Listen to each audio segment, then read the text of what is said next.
Get in the know. Non-stop Vikings talk. It's Purple Daily on Score North and ScoreNorth.com.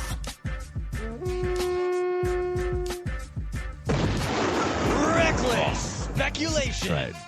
Oh, we have a little reckless speculation for you guys here today on this Tuesday. We did not plan to speculate recklessly on this Tuesday episode, which we will also have Judd guess the PFF grades. It sounds like we're going to get a little dud stable for my guy Randy in Cottage Grove, Randy Vikes 69. Yes. But, one thing led to another on our Tuesday scoop session with Doogie on Minnesota Sports with Mackie and Judd. And it was like, we need to bring this to Purple Daily. So we will. Presented by our friends over at TCL, which has award-winning TVs for any budget, any space. I had 2 football games on a TCL TV. 2 football games, 1 TCL TV in our living room last night. Just bouncing around. It's great. TCL makes more than just TVs, too. They offer mobile products, audio devices, and home appliances, and they bring you joy and simplicity through innovative technology. You can learn more at TCL.com. And Judd just got off the phone with our friends at Park Tavern, where you can hang out with us on Sunday. It's our first watch party of the season and a live vent line from Park Tavern in St. Louis Park. Okay, you know what? Right now, Purple fans need community more than ever, right? Yes, they need community. We all do, because we all need to gather and we all need to talk about what the heck is going on with our favorite football team. And if I got the location for you, Park Tavern, St. Louis Park on Sunday, Louisiana Avenue South, as Phil said, 8 a.m. doors open. And judging from how the draft party went, I would say this. I would try and get there to get a seat relatively early. But that being said, there also is a patio, and hopefully it's nice outside. There's a patio with TVs as well. We'll be in the 11th frame. We'll watch the game. We'll commiserate. Hopefully then Ventline will turn into the first win of the season. But if not, again, community, sports therapy, never more important than in times of crises. And this is a time of purple crisis. Join us on Sunday. It's going to be great fun. We'll even drink a few beers. And we may speculate recklessly. As well. Or you can. You come up and tell us what you want to speculate on. Yeah, you could. You could come up. Don't be shy. Reckless speculation. Yeah, we want to meet as many of you as possible. If you see us up there, like, Bigfoot in the wilderness up there holding a surly, don't be afraid to come up and say hi and speculate with us. So yesterday, this was making the rounds yesterday. Now that Pat McAfee is back on ESPN, he gets access to the Adam Schefters and all these fun people. So Adam Schefter goes on McAfee's show yesterday, and McAfee said, hey, the Jets are terrible. Zach Wilson can't throw a football. He's skittish. The Vikings are 0-3. Kirk Cousins is leading the NFL in a bunch of quarterback stats, and he's not under contract. So does this thing make sense? What do you think, Shefty? Mm-hmm. And Shefty says, there's nothing to that right now, but the Vikings are 0-3, and they made a decision where it clearly, certainly looks like they're going in a different direction than Kirk Cousins next year. That's one that honestly is a logical fit for both sides if the Vikings would want to do that trade. So, and then he kind of goes on saying at that point they'd be punting on their season. Do they want to? Are they ready to send that message, et cetera, et cetera? It's pretty rare that Adam Schefter offers an opinion, Judd. So we'll kind of start there and say, do you think he is wandering into reckless speculation land here, or do you think he's hearing from the Jets side that, my God, we got to get someone, and we're just kind of waiting on the Vikings to maybe the Vikings will go 0-4 and come to their senses here? What do you make of him offering opinion before I give you my reckless speculation? I make this. I believe some calls might be coming into Egan from outside the house. So I believe the teams might be so because Schefter would recklessly speculate if he knew like a quarter of the story, right? Mm-hmm. So like I don't think he's going to sit at home. It doesn't help him to just make stuff up. But if he knows that wheels are turning, not within the Vikings. I don't think the Vikings are shopping a player yet. So let's just be clear about that. I agree. Yeah. But if he knows that, for instance, the Jets picked up the phone and left a message, or he knows the teams have started to think about it and tell him, hey, we're thinking about this now. It's very logical for him then to just say, hey, nothing's going on yet. Yeah. Because that's true. But here's what might happen. So that's what I think that's where he's coming from. And I don't think the Vikings are there yet. I think they're clearly frustrated. They understand the math and the uphill climb when you start 0-3, even if it's kind of a weird, like, I wouldn't say it's a weak division because the Lions are formidable. The Packers look like they've got a competent quarterback. Yeah. There is still a path, but you got to win on Sunday to start down that road. By the way, if you win on Sunday, congratulations. Your prize is the Chiefs and the 49ers in 2 of your next 3 games after the Panthers. So I don't think they're there yet. But as they continue to go down this path of 0-3, maybe it's 1-4, and then it's 2-5, people are going to keep talking about the Jets. San Francisco has been a conversation, although the way Brock Purdy's not perfect, but the way he's been playing, I think only an injury would open the 49ers door in season here. Agreed. But there's a third team out there. Oh, boy. That nobody is really talking about. Reckless speculation. A third team, a mystery team, if you will. Reckless speculation. That if you start to do the math and you start to paint the picture, could make some sense between now and the Halloween NFL trade deadline. Yeah. And I'm talking about the Atlanta Falcons. The Atlanta Falcons have started the season 2-1, right? Everyone kind of said, the Falcons. Yeah, they drafted Bijan Robinson, but they're just going to be kind of in the mix for a top 5 draft pick again, right? Well, they're playing in a very open, winnable division. They play a pretty weak schedule. They've started 2-0. They won their first 2 home games. They did get trounced a little bit by the Lions on the road in week 3. They have to go play a reeling Jacksonville team in Jacksonville. They're probably going to lose that game, but then they get Texans at home, Commanders at home, Buccaneers, and Titans all before the trade deadline. So with their 2-1 start, there's a really good chance that the Falcons are going to be in the mix. They're currently tied for the division. They're going to be in the mix for a division or a playoff spot in 1 month from right now. And if you look at their team, they've got some of the more intriguing weapons. I mean, Bijan Robinson, rookie scale contract for the next 5 years. They drafted Kyle Pitts, the crazy, freakish tight end that they can't get the ball to the last couple of years because they haven't had a quarterback, right? Drake London, I believe, was the first receiver taken off the board a year ago. And he only has 8 catches for 98 yards this year. Not because he's a bust or he's bad. Desmond Ridder is just not really a franchise quarterback. Okay? Cap space wise, they'd have to clear some room, like restructure someone just like anyone would in season, because Cousins' contract, I think it'd be $10 million prorated for anyone that acquires him. All the other cap stuff for the Vikings is like bonuses that they've shoved into void years. So the acquiring team would only be on the hook for like a prorated $10 million, and you could find a way to make that work in season. So, and then going into 2024, the Falcons have like $55 million in cap space they could create. So they have the cap space, or they could create it to make room for Kirk in season, and maybe even an extension. You might like, Phil, are you just, this is random. Yeah. The Falcons. Yeah. The Falcons. Typical Mackie Cousins hater. What? It's all I'm hearing. You're just like making up a team. Why would you just make up a team? Classic. Doesn't make any sense, right? Kirk Cousins' wife was born and raised in Georgia. She went to the University of Georgia in Athens.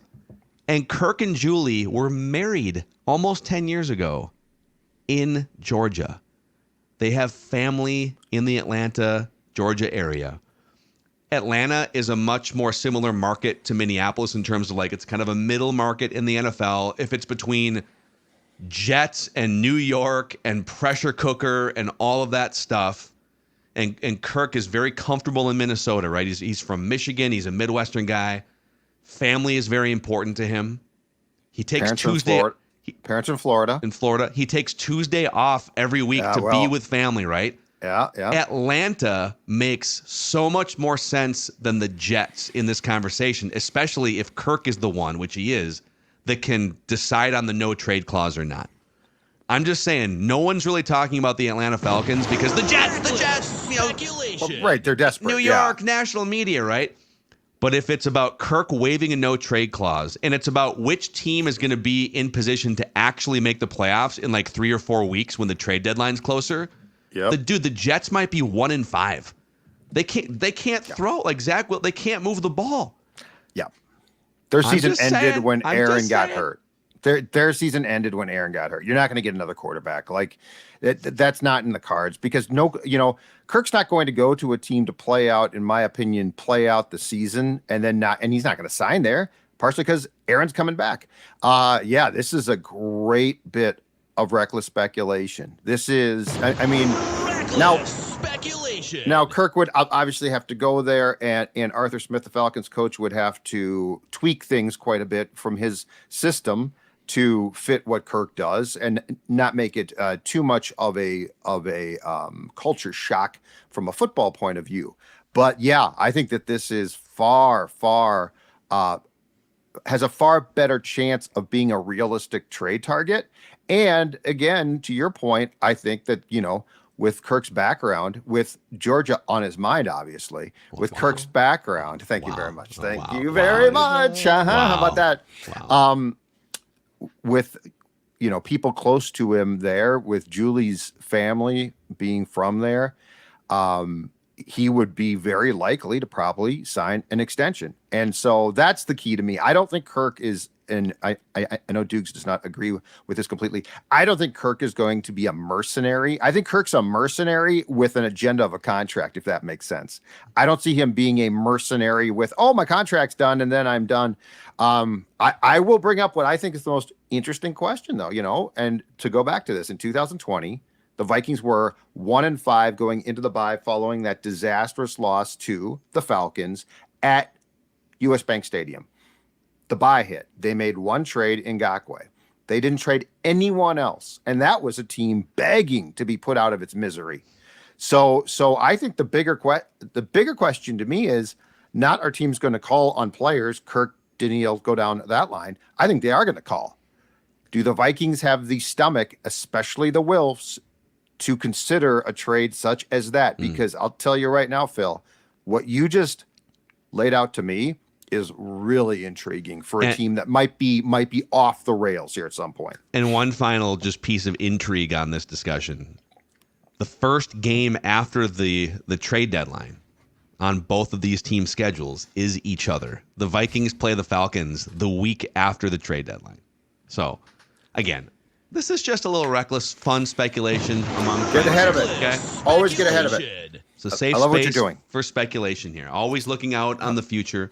Now, the Falcons it's a little weird. I don't know. I haven't done enough digging on like the status of their of some of these conditional picks. They do have a first-round pick in 2024 if they wanted to get really squirrely. They have a second and a third and maybe even a fourth that are tied up in like a conditional Calvin Ridley thing with the Jaguars.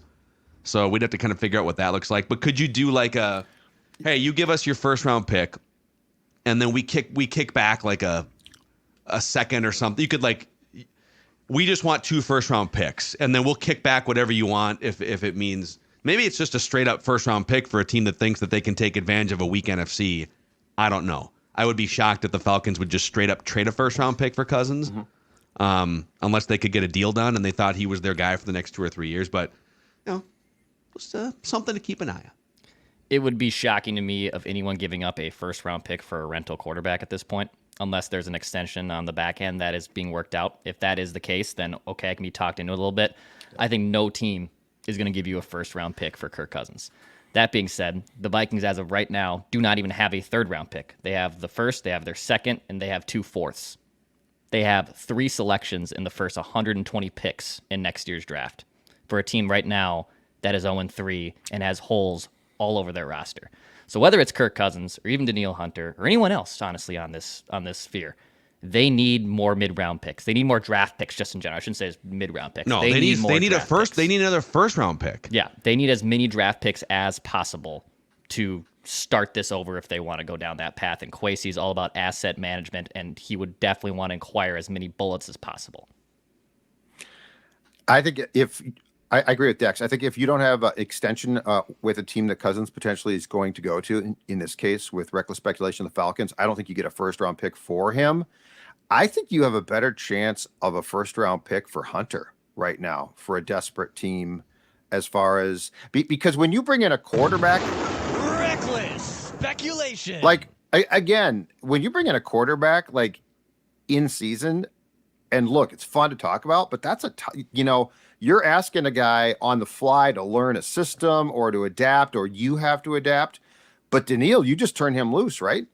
Like you just turn him loose. Like if the Jacksonville, the Jaguars have been weird so far this season, but if he goes to Jacksonville, he plays immediately, and you ain't too concerned about, I wonder if he knows the system. You're just like, hey, see that guy, Daniil? That's the quarterback. You like to sack those guys. So I actually think if you want a second first-round pick here potentially, Daniil might be the guy to get that. I love the idea on Kirk.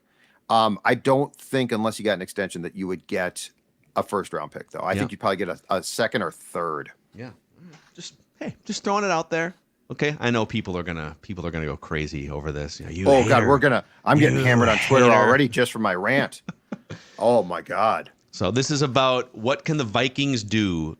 What can the Vikings do to pave a better path for 2024 and beyond? They have a lot of holes to fill.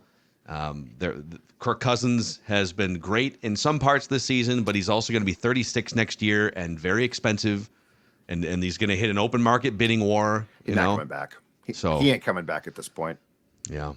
You know who is coming back is Ugly Deck. They're coming back to the backyard to help you get rid of your ugly deck and make it pretty. That's what they're going to do. Uglydeck.com.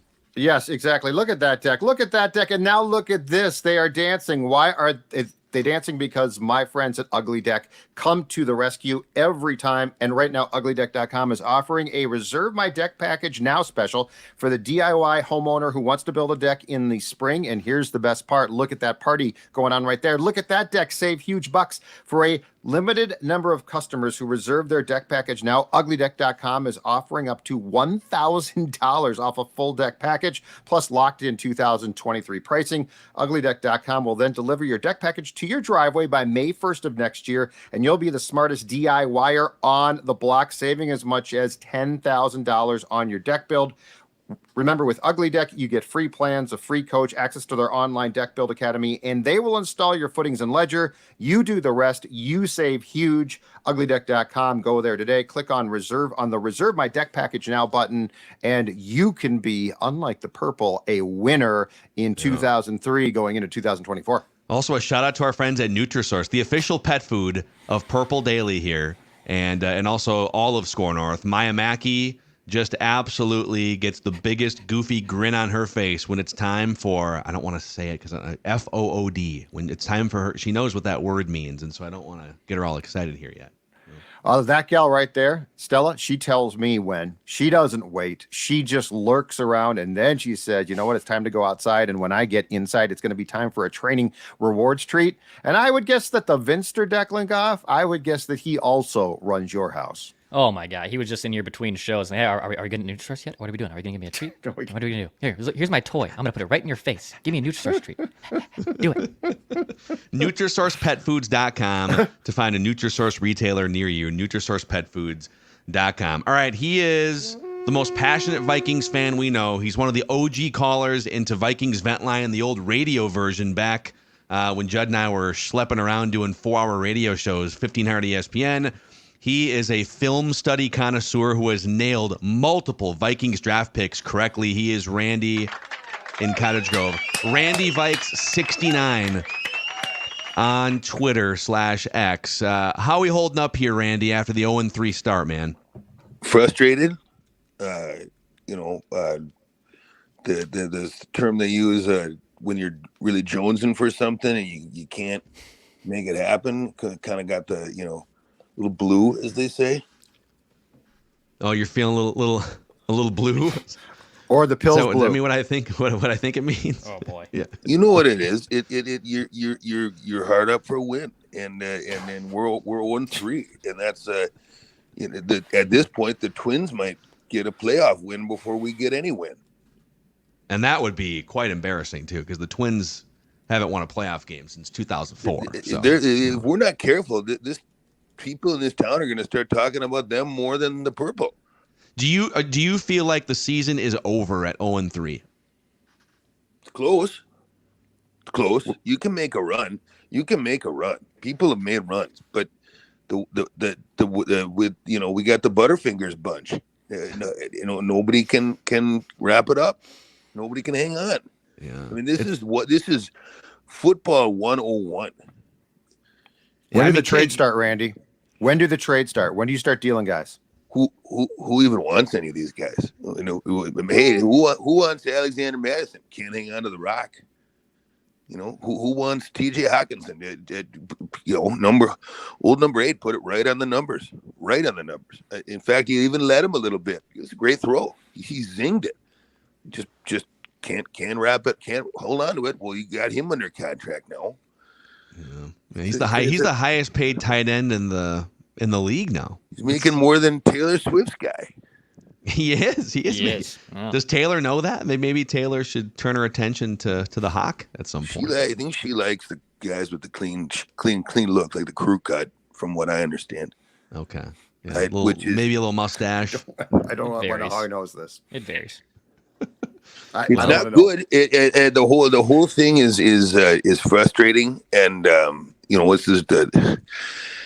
We as fans, we go all out too. You know, we prepare for a new season too. I got in fact a new addition to the place we view the games, the road games anyway, in my garage, and it's a fireball aider, like a Jägeraider, but a fireball aider. Fireball aider, like a fireball fridge. It's a fireball cooler. It fits 2 bottles. And when my other Jägeraider broke, I said, well, let's just do one of each. We have options now. When they're touchdown shots, you can get ice cold Jäger or ice cold fireball, and we haven't had any of them. Oh, that's too bad. I love those things. I've seen one of those. They're cool. They're good, Randy. I'm glad you got the fireball on there now. It's what they call an innovation someone came up with, and they put 2 bottles in it, and it gets it nice and cold, very cold. And it's tough to have people over, get all jacked and rowdy, and then everyone leaves with a pissy taste in their mouth. Hey, what happened to going to the bar? I'm just curious. You didn't get kicked out, did you? We go to the bar too, Jeff. I mean, sometimes we start at the bar, go home, party for a bit, come back to the bar, go home again, come back. We can make multiple stops in one day, you know, especially with these noon games. You know, you get bloodies flowing, 8:30 in the morning. By the time you're doing your touchdown shots and then the game is over. And sometimes when everyone's upset, you end up going back to the bar and drinking harder. Yeah, right. I mean, just be safe and responsible. So that's what we just want to emphasize for. It's 3 weeks now, and then by the way, because of the Thursday situation, that should have been a dud stable too. But here's another one. So just go ahead and do the thing. You want your music? Yeah, let's get it over with. All right. This is Randy in Cottage Grove. Randy Vikes 69 on Twitter. This is the week 3 dud stable here for the Minnesota Vikings. This is yet another loss that should have been a win. It could be 3-0 right now. This team could be 3-0, sitting on top of the division. Instead, the Golden Goose is now laying some turds this year. These one-score games. That's one way to put it. Yeah. So this one is a very frustrating stable because it's another one of these just Butterfingers games where this is 101. You know, it's like when we always say wrap it up, take care of the ball. You know, softball. You're playing first base. Someone flings one over from the pitcher's mound. You got first job of business. Hold on to that ball. If you have to come off the bag, do it. It's fine. First job of business. Well, that was lost apparently on Alexander Madison. Alexander, you got the job. They gave you the vote of confidence. They gave you some cash too. They backed up the truck a little bit and brought some jack to the table. And what do?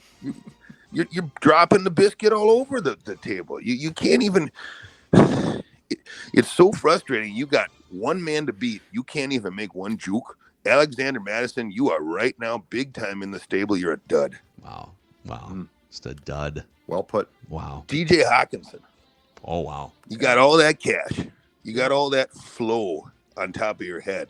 Well, maybe some of that dough and some of that flow are getting a little mixed up with each other. And TJ, you're a guy who right now doesn't seem like he's got his head in the game. Doesn't seem like he's got his ass ready to fire, ready to cross that goal line. That should have been a touchdown, TJ. You should have won that game. Instead, couldn't wrap it up, couldn't hang on to it. So yet another Butterfingers guy. And in this stable, TJ, you are a dud. Yeah, it's tough, man. Starts the game with a fumble, ends the game with a ball bouncing off his hands, man. Kirk Cousins. Oh, Kirk, a lot of people want to say you're not the problem. The O-line got you running for your life. Well, maybe, Kirk, when you start to look out there and you start to see these guys who cannot hold on to the ball, who drop it all over the place, you put it right on the money and it bounces off 6 guys and ends up as a pick. Maybe, Kirk, you need to take matters into your own hands. Maybe you do need to let that line collapse a little bit and roll out. You might be 35, but you've got some wheels, Kirk. Maybe you need to take the rock, tuck the rock, and go ahead and get the hard yards, get the tough yards. Because tell you one thing, Kirk, people might not be giving you enough of a hard time for that here, other than people like me who understand the game. But you go to New York, Kirk, they're not going to accept that. They're not going to accept that with the Jets, Jets, and that defense. So, Kirk, before we ship your ass out, try to learn to hang on to the football because you are a dud. Wow. You like that on 3, 1, 2, 3. Wow. That's a lot of anger. And I think he's gone. Yeah, that was it. I think he just dropped the mic Looks with like Kirk he just Cousins dropped right there. So I'm sorry. Am I translating what he just said correctly? That he would prefer Kirk Cousins run the ball more? Yeah. He thinks that what he Kirk just should said? talk. Yep. More RPOs. Like Sunday, when Madison wouldn't give him the ball back, and he clearly wanted it back. That felt like Madison going rogue, didn't it? It's an RPO. It's a clear RPO, and Kirk sticks the ball in the breadbasket. He's ready to pull it out, and Madison's like, it's my time. And they almost fumbled it. That ball damn near came loose because Kirk finally relinquished.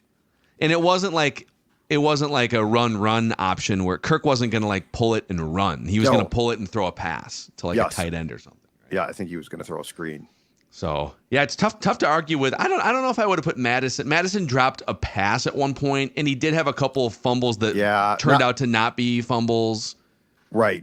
He's definitely in the Butterfingers club, but I don't know that I would put him in the dud stable for this game. So that's the only one I would really take issue with Randy and Cottage Grove there. I do think that the forward progress break that he got was a bad call. I think that was a fumble. Now the ground forced the second one, and so that's that's not great, but it's crystal clear on the rule. But you know what?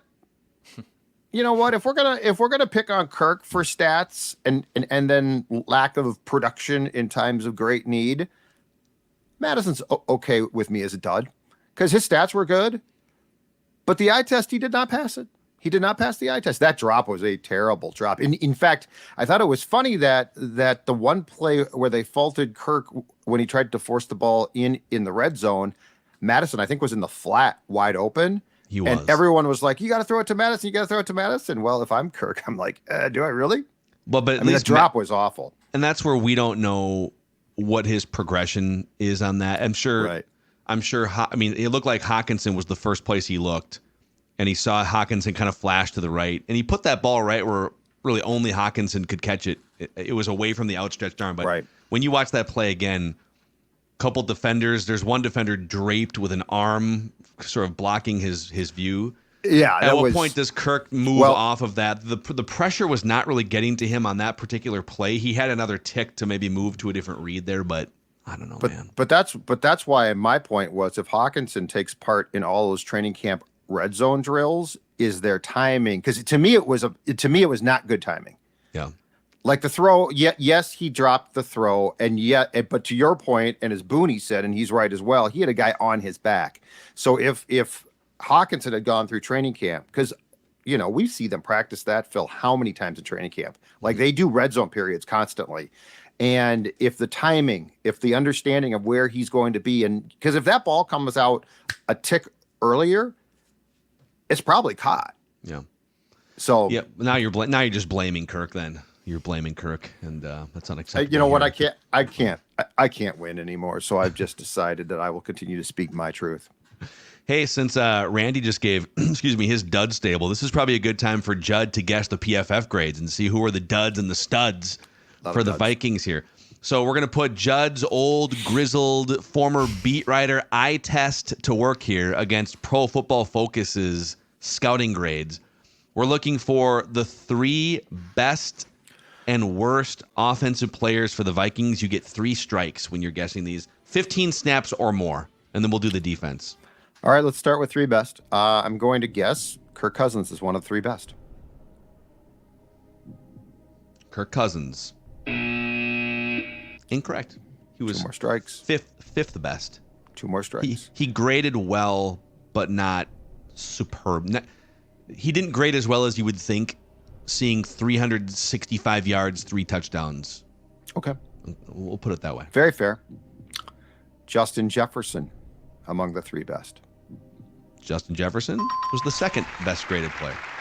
84.5 out of 100.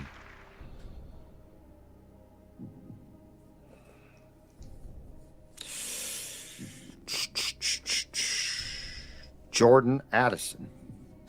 Jordan Addison is incorrect. He was sort of middle of the pack. Something interesting about Jordan Addison. So the Vikings played 83 offensive snaps. Addison played 59. KJ Osborne played 77. So KJ Osborne is absolutely still this team's number 2 wide receiver. He is the starting number 2 wide receiver. The biggest difference is they trust Osborne as a blocker on the edge a lot more than they trust Addison. Yep. And rightfully so. That's why Jordan Addison is not getting – it's the run blocking aspect that they're trying to unlock, that KJ Osborne is just far better than Jordan Addison. Mm-hmm. All right, I have one more guess on top 3. I only have one. I can't believe anyone on the offensive line is top 3. Boy. But that being said, I'm just going to name some names here. I've got KJ Osborne as a potential. It's tough to decipher this game, man. It's a weird game. I've got Madison, but there's no way. He had way too many miscues to get himself near the top 3. In fact, I would guess he did not grade well. He shouldn't have. If he did, shame on you, PFF. Oh boy. You know what? I am going to guess, because he caught a touchdown. I am going to guess KJ Osborne. KJ Osborne.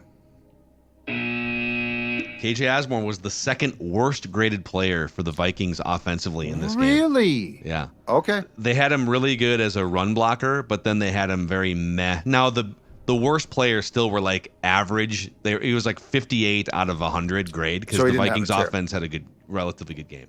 All right. So, all right. Well, you're out of guesses here on the offensive side. So I'll give you the 3 best and 3 worst. We give you 3 wrong guesses for all of the best and worst. So Josh Oliver was the highest graded offensive player. He scored a touchdown in this game. He's a good blocker. Okay. Good blocker. He does a lot of good things that you don't really see all the time, but he's been up there for most all these 3 games. He's a good player.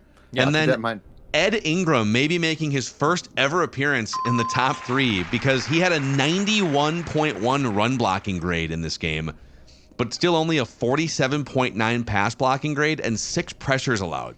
So I'm not sure how that works. He must have been so good in the run game that he unlocked a lot of things from Madison. Yep. The 3 worst players, TJ Hawkinson was the lowest graded player, KJ Osborne the 2nd lowest graded player, and Christian Darrisaw, who gave up a couple of hits and 4 pressures in this game. What was Brian O'Neill's grade? 4th worst. He was just like a tick the better than. So the tackles both had really bad days. Relative to their usual performance, yes. Although I will say, in Darrisaw's defense, he's playing on an ankle that's bad, so that probably does make playing left tackle on an island tougher. And in O'Neill's defense, he's coming off of Achilles tendon surgery. Yeah. So he might not ever be the same player. Who knows? All right, defense. We're going to give you 3 incorrect guesses to give us the 3 best and 3 worst. We'll see if Judd can do it. Okay. Let's have more fun here. Let's go worst. Okay. I feel like there was some really high quality ineptitude. 15 snaps or more is what we're looking for here. All right. One of the 3 worst, Caleb Evans. Caleb Evans is incorrect, actually. Tough he was the 6th best graded player on defense, so kind of middle of the pack in terms of starters. He had a 71 grade. He did have the notable. I was going to say, it should have been kind of a game-sealing interception that turned into a touchdown the other way, or breakup. If nothing else, just bat that thing down, man. Don't have that thing go off your hands and your helmet. Mm-hmm. Oh my God. All right, so Caleb Evans is incorrect. I have 2 more guesses left. I still want to do the worst because this is way more fun. DJ Wanham, one of the worst. DJ Wanham was the 3rd worst graded player on defense. A 49.7 grade. Yeah, thanks a lot, Marcus Davenport. He's playing way too much. DJ Wanham is. Mm-hmm. Okay, I'm gonna go. Linebackers, no. Safeties, no. Corners, maybe. Oh God. Yeah, the train's coming by. Don't worry about that. Don't know if you can hear it or not. Get off the tracks when the train's coming through. Get off the. Hold on a second. Here, I got to look at my depth chart to see if. Did you take some handwritten notes during the game? No, I just got a depth. I just got the depth chart, which looks like a play call card. It does look like a play card. Yeah, they do a really good job with those. You should do the whole show with like a play chart in front of your face. I just got a green 80, green 72. Dean Lowry. I'm gonna guess Dean Lowry. Dean Lowry was the second worst graded player. I think 47.6. Do you remember when like the talk was, well, Dean Lowry wrecked games when the Packers played the Vikings? Well, yeah, it turns out he wrecked games for the Packers, and now he's wrecking for the Vikings. I think he is the second worst graded defensive tackle in the according league? to PFF through 3 weeks. He's like 30, right? He's at an age where it gets a little dicey for big guys. He's not good. No, they're not gonna be that. Okay, and then so you have two strikes left, and we need another in the bottom 3, and then we need the 3 at the top. Okay, I'm going to go bottom 3. I'm going to go Pat Jones. Patrick Jones the second. He was the 4th worst graded player. So close on him. Basically, these guys that they're trying to run in as edge rushers, quote unquote, that aren't Zadarius Smith or Marcus Davenport, it's just not working out. No depth. You know what? I'm going to give you another low grade, and I don't know if this is right or not, but I don't feel like he had a good game.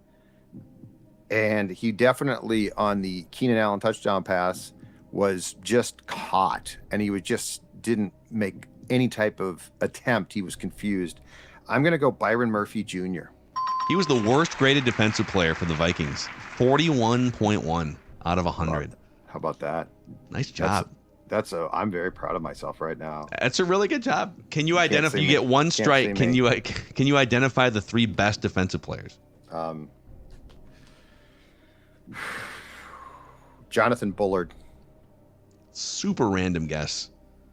That is a random guess. He played well, according to... He made like 2 or 3 really nice plays. He stopped the 4th down. Yeah, so he played well, but he was not one of the top 3. So you've hit your quota here. So I'll give you the remaining, the 3 best graded Vikings defensive players PFF. Jordan Hicks, 89.2 out of 100. Daniil Hunter, 85.2. And Josh Metellus at 76.2 were the 3 best graded players. Playing with a mangled shoulder, too. Metellus, he left the game again and came back. That kid must be tough as nails. He's tough, man. Yeah, Daniil Hunter and Metellus each had 3 pressures. Worth noting, Ivan Pace was the 5th highest graded player. He's been one of the highest graded inside linebackers in the NFL so far this year. A couple more pressures for him, handful of tackles. So nice start for the undrafted free agent rookie. Hey, we'll wrap the show here with our pigskin pecking order and where the Vikings rank according to us. They keep sliding down the rankings. Presented in part by our friends over at Livia, helping Purple Daily listeners lose quite a bit of weight the last couple of years. Oh, exactly right. And they helped me a couple of years ago go from the guy on the left to the guy on the right, down 40 pounds right there. How did they do it? They did it through a program that works. And guys, I'm going to tell you right now, you know what? The word diet scares us, right? It's like diet. I got to go on a diet. This program is as simple and efficient as it can possibly get. It's not a diet. It's a lifestyle type of change, but it's a lifestyle type of change that still allows you to enjoy the weekend. It allows you to not feel like you're trying to get by on breadcrumbs. It allows you to have a weight loss program that I'm going to tell you right now is going to work. And now you're saying, okay, Judd, back that up. And Sports Dad's going to tell you I'm going to do exactly that by telling you Livia has a deal right now. 3 months, first 3 months are free. So you can see the results for yourself over the first 3 months for free. 855-GO-LIVEA, Livia.com, Livia, Livea.com, inside or outside the state, because outside the state, the whole thing can be done virtually. Livia is going to work for you, and you're going to get 3 months free. Give them a try. Do it today. Start to drop those unwanted pounds. Yeah, and you know what? I've seen Judd in action. You can still live your life and maintain a healthy weight or lose weight, because we've been to 3-Jack, and Judd exercises moderation when we go to 3-Jack. I got to be honest. Dex and I may not have with those Dex doesn't need to. Chicken nachos. I hate Declan. 3-Jack in the North Loop. That's true. Whether I'm just swinging golf clubs or eating those loaded nachos, I'm having a ball with my friends at 3Jack. Right there in the North Loop. They have actually special game day specials, too, for Vikings games and whatnot. Go to 3jack.com to stay up to date on those menu items. And, of course, book your simulator bay. We're getting to fall golf season, but sometimes those fall golf tee times get up pretty quick, right? Well, you can still get your swings in at 3Jack. Go to 3jack.com to reserve that bay and go support our friends in the North Loop. And hey, even though the Vikings have had a hard time winning since the beginning of January, you can still win thanks to the Minnesota Lottery's Vikings scratch-off game. Judd?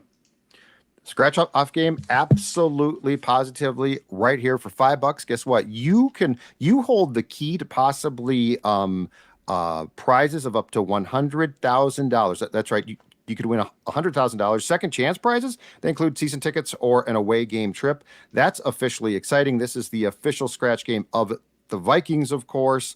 Just say I'm in, must be 18 or older to play. But again, you could win up to $100,000. You know what? 0-3, a lot easier to take if you are walking around with a winner. Amen. All right. Speaking of winners, let's go through our pigskin pecking order here.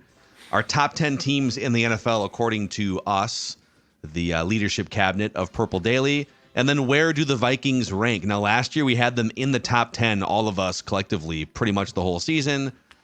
Not so much after the 0-3 start. So we all rank our top 10 teams. We put them together in aggregation, and we come out with this. You should have seen Judd and I audible for this last week, Phil. Instead of trying to figure out the math, which, by the way, is for two people, it's actually a lot easier to do the math. We just decided to do our own grades and put our own rankings and then flash a graphic up on the screen separately. So that's what we ended up doing with you being absent last week. I could have given you mine, but I just forgot. That's okay. Ours worked good, too.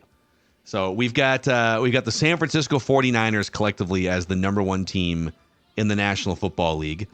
Let's see here. I believe both Judd and myself had the Niners number one. Declan had them third. And then number two, the Kansas City Chiefs.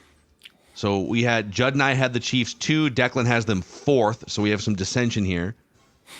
The Miami Dolphins are 3rd. Declan has the Dolphins as the best team in the NFL. I have them 3rd, and Judd has them 4th. Eagles at 4. Buffalo Bills at 5. After a rough start, they've come back with a couple blowout victories, looking more like the Bills we know. I'm guessing all of us have these 5 teams in our top 5 in some way, correct?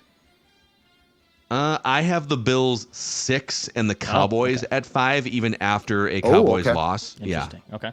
The Cowboys were ravaged on the offensive line. That's going to change. So I'm not going to freak out too much, but yeah. So the Bills are 5. Ravens are 6. Cowboys at 7. Cleveland Browns jumping up for the first time ever in the pigskin pecking order. Defense, dude. The defense is unbelievable. Yeah, we all had the Browns ranked. I had them 10th. Judd had them 7th. Declan had them 8th. But yeah, Jim Schwartz has those guys playing their asses off on defense. They're averaging 3.5 yards per play given up on defense. Every blade of grass is being defended by the Cleveland Browns right now. Every blade of grass. Yes, it is. The Lions at 9, and the Cincinnati Bengals, despite looking awfully rickety, at 10. So the Bengals are interesting because the only person to rank the Bengals was Judd, but you had him 6th. What? So that's what kind of swung the rankings here. I think the Bengals will be fine. That's fine. I'm not going to fight you on that because I think they're going to be relatively fine. Burrow's playing hurt, and they still won. And plus, I am giving them credit because they got off to an 0-2 start last season as well and came back. But I still think 7 through 10 at this time of year is pretty difficult. Yeah.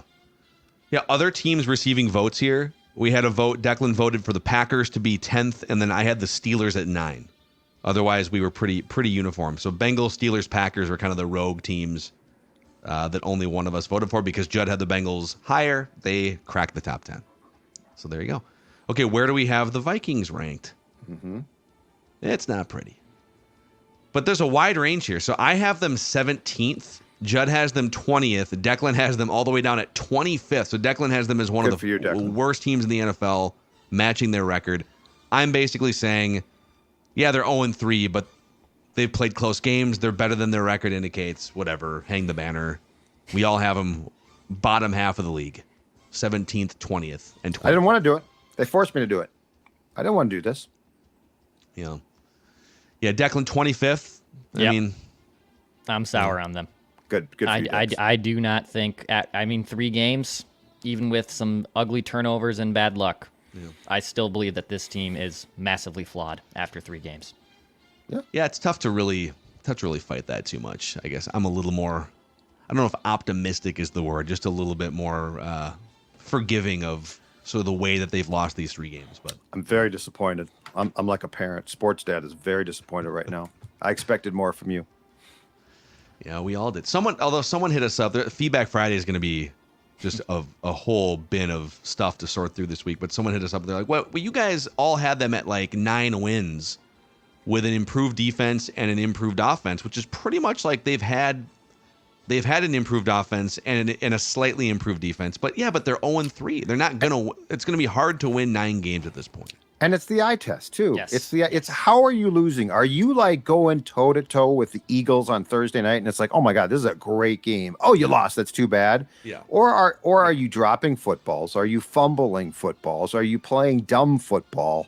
Are you not stopping the clock in the red zone? Oh, hold on a second. I didn't say that.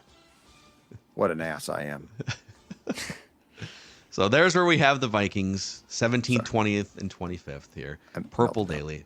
We hope you guys find a way out to a Park Tavern in St. Louis Park to commiserate with us as we watch the Vikings play the Panthers. Park Tavern, St. Louis Park, 8 o'clock doors open. We're going to get there probably middle of the morning sometime, and noon kickoff for the watch party. We'll be hanging out the whole game, catching up, meeting as many of you as possible, and then a live edition of Vikings Vent Line right after that's over from Park Tavern. So, yeah, we'll be back tomorrow with our predictions and accountability session, which should also be a blast here. Thanks for spending your time with us. Daily Vikings Entertainment, where we just want the Vikings to win a Super Bowl before we die.